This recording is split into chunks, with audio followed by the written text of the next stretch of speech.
श्री गणेशाय नमः। माघ तिल चतुर्थी का महत्व। माघ मास के कृष्ण पक्ष की चतुर्थी तिथि को तिल चौथ या माघ तिल चतुर्थी कहा जाता है।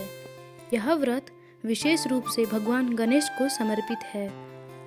इस दिन तिल, तिलकुट, तिल के लड्डू आदि का विशेष महत्व माना जाता है। मान्यता है कि तिल चौथ का व्रत रखने से कठिन बाधाएं दूर होती है और जीवन में सुख समृद्धि आती है। वैवाहिक महिला परिवार की खुशहाली और संतान की लंबी उम्र के लिए व्रत रखती है। अविवाहित कन्याएं अच्छे वर की कामना के लिए यह व्रत करती है।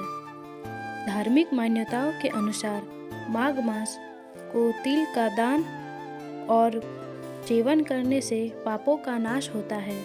भगवान गणेश को तिल से बने भोग को अर्पित करने से मनोकामनाएं शीघ्र स्वीकार होती है। इस व्रत को कैसे करें चलिए जानते हैं।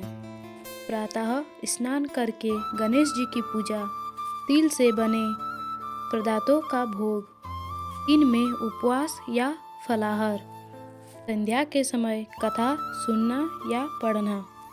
चलिए सुनते हैं इनका कथा। प्राचीन समय की बात है। एक नगर में निर्धन ब्राह्मण का परिवार रहता था। वे भगवान गणेश के परम भक्त थे, लेकिन अत्यंत गरीब होने के कारण पूजा पाठ सही से नहीं कर पाते। माघ मास की कृष्ण पक्ष की चतुर्थी आने पर ब्राह्मणी ने व्रत रखने का संकल्प लिया, पर घर में केवल थोड़े से ही तिल उपलब्ध थे। ब्राह्मणी ने पूरे श्रद्धा भाव से स्नान कर गणेश की मिट्टी की मूर्ति बनाई और तिल से बने लड्डू का भोग लगाया। दिन भर उपवास रखा और मन से गणेश जी की स्मरण करती रही। शाम को उसने वही तिल भगवान को अर्पित किया कर प्रसाद रूप से ग्रहण किया। भगवान गणेश उसकी सच्ची भक्ति से अत्यंत प्रसन्न हुए।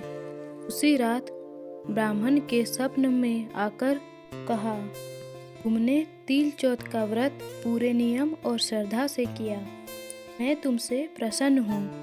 अगले ही दिन ब्राह्मण के घर से धन्य धान्य की वर्षा होने लगी। उनकी गरीबी दूर हो गई और घर में सुख शांति वास हो गया। तब से यह मान्यता हो गई कि माघ मास का तिल चौथ का व्रत सच्चे मन से करने पर भगवान गणेश सभी कष्टों को दूर करते हैं। जय श्री गणेशाय नमः। वीडियो अच्छा लगा तो लाइक एंड सब्सक्राइब जरूर करें।